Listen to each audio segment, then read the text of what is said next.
शिवम जी, जिस तरीके से प्रधानमंत्री नरेंद्र मोदी ने पूरे देश में स्वच्छ भारत अभियान लाकर देश को एक स्वच्छ करने की कोशिश की थी, अब उत्तर प्रदेश के मुख्यमंत्री योगी आदित्यनाथ भी मुंबई के दौरे पर पहुंचे हुए हैं और जनता ऐसे कयास लगा रही है कि अब बॉलीवुड में जो दिन ब दिन गंदगी आती जा रही है उसको उत्तर प्रदेश में लाकर स्वच्छ किया जाएगा योगी आदित्यनाथ के द्वारा।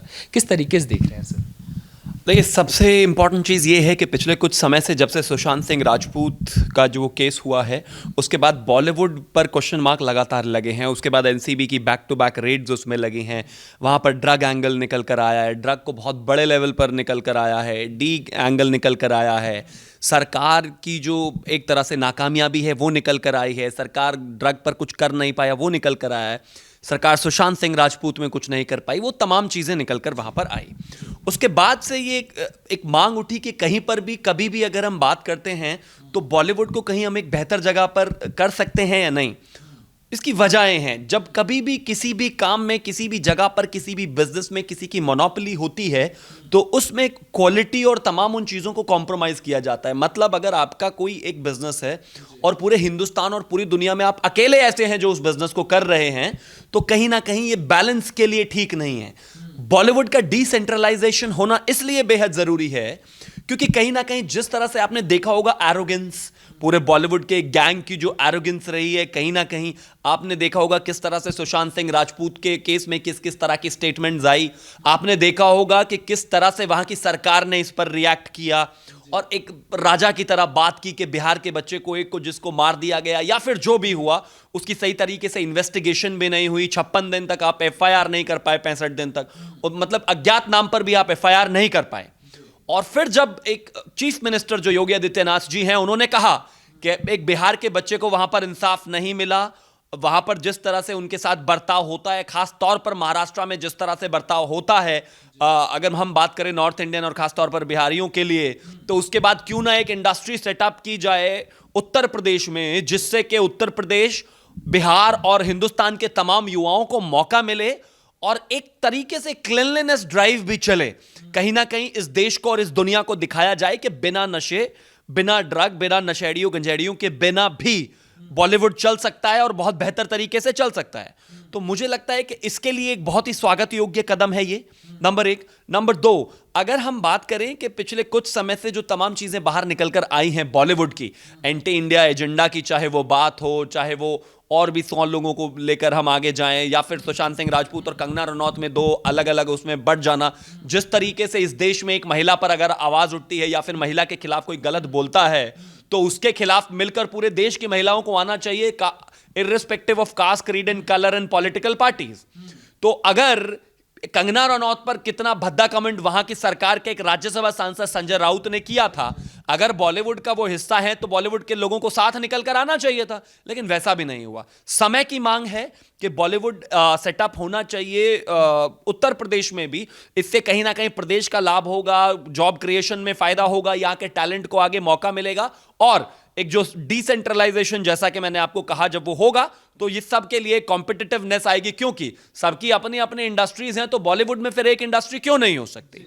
मगर सर, ये जो रिश्ता है बॉलीवुड और वहाँ की सरकार के बीच, best CM in the world का देना, उद्धव ठाकरे कहते हैं कि कोई बॉलीवुड यहाँ से ले नहीं जा सकता, और फिर बॉलीवुड में जो लोग हैं वो कहते हैं किसी की औकात नहीं कि बॉलीवुड को मुंबई से ले जाया जा सके। ये रिश्ता क्या कहलाता है सर? देखिए, सबसे पहले तो एक चीज है कि ना ही तो उद्धव ठाकरे की और ना ही वहां पर जो पिछले 20, 30, 40, 50 साल से लोग काम कर रहे हैं उनकी बपौती है बॉलीवुड। ना ही किसी भी एक अकेले व्यक्ति से बॉलीवुड चलता है। बॉलीवुड में सिर्फ कोई एक स्टार नहीं है और एक सीएम के भरोसे वो सारी चीज़ें नहीं हैं। बॉलीवुड जो आज बॉलीवुड है, इसको यहाँ तक पहुँचाने में, बनाने में इस हिंदुस्तान का सबसे ज़्यादा हिस्सा है। और अगर मैं वॉल्यूम के हिसाब से देखूं तो इस पूरे हिंदुस्तान में सबसे ज्यादा पॉपुलेशन कौन से स्टेट की है? उत्तर प्रदेश की। सबसे ज्यादा फिल्में कहां देखी जाती होंगी? उत्तर प्रदेश में। सबसे ज्यादा कलेक्शन कहां होती होगी? उत्तर प्रदेश में। तो जाहिर है जब आपको स्टार बनाने में 50-60% रेशो उत्तर प्रदेश का है तो उत्तर प्रदेश में बॉलीवुड क्यों नहीं हो सकता? एक बात।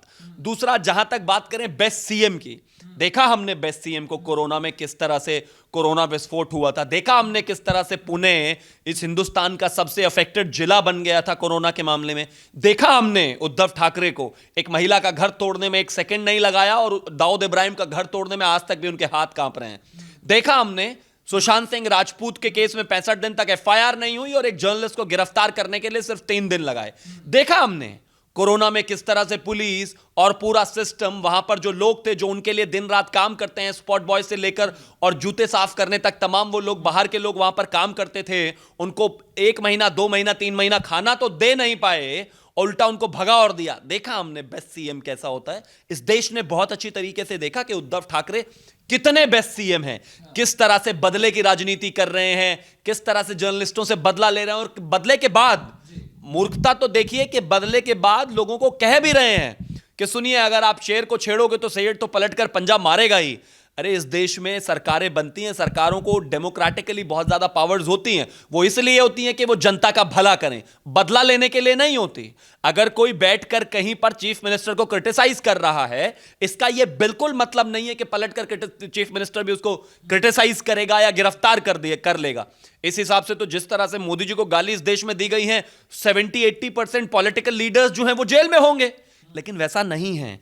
लोकतांत्रिक देश में लोकतांत्रिक तरीके से अगर कोई किसी को क्रिटिसाइज करना चाहता है तो कर सकता है, लेकिन वहां पर भी उन्होंने पूरी तरीके से, अगर हम स्वच्छता की बात करें तो वो तार तार कर दी और इस देश को बताया कि सीएम होना और सड़कों पर होकर गुंडागर्दी करने में जमीन आसमान का फर्क है, और ये फर्क दिखाई भी दिया महाराष्ट्र में। हमेशा से देखा गया है कि बॉलीवुड में जो है वो डी गैंग का हमेशा से प्रभाव रहा है, और खासकर कहा जाता है कि मुंबई के करीब समंदर होने के करीब से ये सारी चीज़ें रही हैं। तो समंदर से उठाकर जब जो बॉलीवुड इंडस्ट्री है उसे जब उत्तर प्रदेश में सेटअप किया जाएगा तो क्या वो प्रभाव में कमी आ पाएगी? देखिए, प्रभाव में कमी आती है गवर्नमेंट की एक कन्विक्शन से। गवर्नमेंट अगर विल बना ले कि किसी को नहीं अंदर आने देना है तो नहीं आने देना है। उत्तर प्रदेश में गुंडा राज, माफिया राज, तमाम वो चीजें चलती थी, आपने देखा है, पूरे देश ने देखा है। आज उत्तर प्रदेश में जितने बड़े बड़े गैंगस्टर्स हैं, सब पर कार्रवाई, सबके घर तोड़ना, उनसे पैसा वसूला जाना, अगर कोई एनटीसीए में प्रॉपर्टी तोड़ता है उससे पैसा वसूला जाना, तमाम तरह की वो चीजें हो रही हैं, रिफॉर्म्स हो रही हैं। हमारे पास जमीन है, हमारे पास स्किल्ड लोग हैं, हमारे पास जनता है, हमारे पास सब कुछ है। आज इस प्रदेश में और पूरे देश में बिजली की कोई परेशानी नहीं है, तो हम कोई इंडस्ट्री सेटअप क्यों नहीं कर सकते? और प्रभाव में तो फर्क आएगा, क्योंकि जब आप उत्तर प्रदेश में आएंगे तो आप ऑब्जर्वेशन में आते हैं आदरणीय योगी आदित्यनाथ जी की, जो डी गैंग को बख्शते नहीं हैं। अगर पीएफआई उत्तर प्रदेश में दंगे कराने की कोशिश करता है तो पकड़कर 2 दिन में चीजों को मैनेज करते हैं और पीएफआई का गला घोट देते हैं। अगर उत्तर प्रदेश में कोई भी दंगा करने की कोशिश करता है तो उसकी तस्वीरें रेड लाइट पर, चौराहे पर लगाई जाती हैं। कुछ लोग जाते हैं इधर उधर, लेकिन बावजूद उसके जो करना है वो करना है। आज उत्तर प्रदेश भयमुक्त है, आज उत्तर प्रदेश में तमाम वो चीजें हैं, तो कोई जो बाहर का व्यक्ति, जो भाई जो भी है, वो इतनी दूर से बैठकर उतनी हिम्मत नहीं करेगा। अगर सरकार ने विल दिखाई होती, मुझे एक चीज बताइए, आप कहीं ना कहीं रेया चक्रवर्ती और शौविक को, दोनों को मुंबई पुलिस ने इन्वेस्टिगेट किया होगा तो उनके फोन भी देखे होंगे, फोन देखे होंगे तो एनसीबी उनकी चैट्स भी मिली होंगी। चैट्स मिलने के बाद भी जो ड्रग एंगल था उसको छोड़कर उनको छोड़ दिया गया, बख्श दिया गया, कुछ नहीं किया, और एनसीबी ने 3 दिन में वही चैट रिट्रीव कर उनको जेल भेज दिया। तो कुल मिलाकर, चाहे वो ड्रग्स हो, चाहे वो उसके अलावा कितने भी एंगल्स बॉलीवुड से जुड़ते हो डी गैंग के, अगर सरकार चाहे तो उसको 2 दिन में रोक सकती है और अंदर नहीं आने दे। लेकिन सरकार खुद ही स्पॉन्सर कर रही है, उनकी खुद ही पुलिस को दिखाई नहीं कि ड्रग्स और गांजा चल रहा है, तो वो क्या सफाई करेंगे? वो तो खुद उसको चलने दे रहे हैं, फलने फूलने दे रहे हैं। मगर वहाँ के नेता हैं कांग्रेस के, वो कह रहे हैं कि ये कोई इंडस्ट्री सेटअप करने नहीं आ रहे योगी आदित्यनाथ, वहाँ के जो उद्योगपति हैं और वहाँ के जो कलाकार हैं उन्हें डराने धमकाने आ रहे हैं।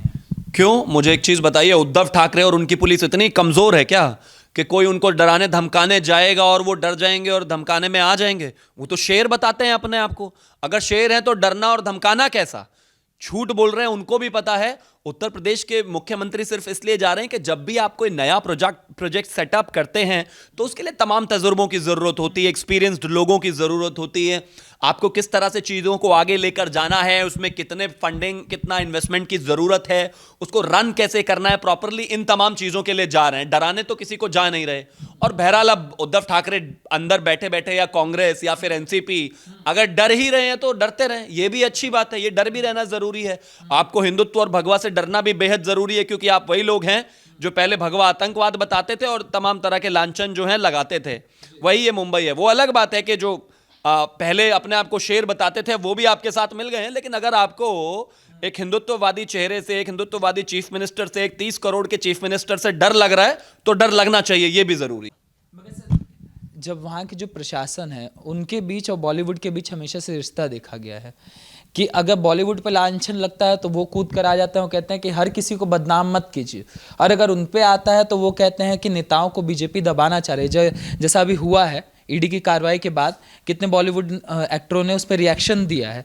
तो ये रिश्ता क्या है सर दोनों, मतलब देखिए, सबसे जरूरी चीज तो ये है कि आप एक जर्नलिस्ट को कॉलर पकड़कर खींचकर जेल डाल दें, ये नॉर्मल है, ये पॉलिटिकल वेंडेटा नहीं है। पुलिस बहुत अच्छा काम करती है। इतने से टाइम में आपने 1400 पन्ने की चार्जशीट फाइल कर दी अर्नब गोस्वामी के केस में, आप करने जा रहे हैं 1400 पन्नों की चार्जशीट। इतने कम टाइम में मेरे हिंदुस्तान के पुलिस सिस्टम में किसी ने भी आज तक इतनी जल्दी नहीं की होगी। इतना एफिशिएंट होते तो सुशांत सिंह राजपूत में पालघर लिंचिंग में कुछ कर लिए होते, लेकिन नहीं किया ना, क्योंकि एफिशिएंसी चाहिए नहीं थी।